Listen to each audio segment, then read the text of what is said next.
الحمد لله نحمده ونستعينه ونستغفره ونؤمن به ونتوكل عليه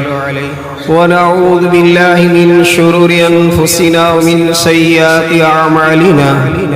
من يهده الله فلا مضل له ومن يضلله فلا هادي له ونشهد أن لا إله إلا الله وحده لا شريك له ونشهد أن سيدنا ومولانا محمدا عبده ورسوله أرسله بالحق بشيرا ونذيرا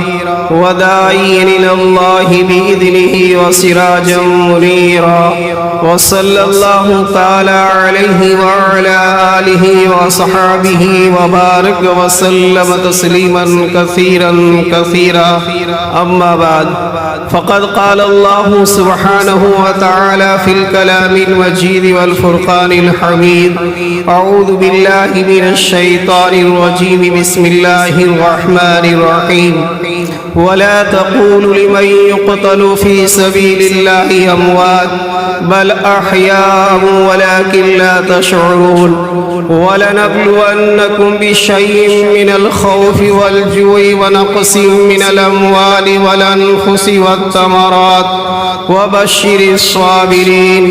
الذين إذا أصابتهم مصيبة قالوا إنا لله وإنا إليه راجعون أولئك عليهم صلوات من ربهم ورحمة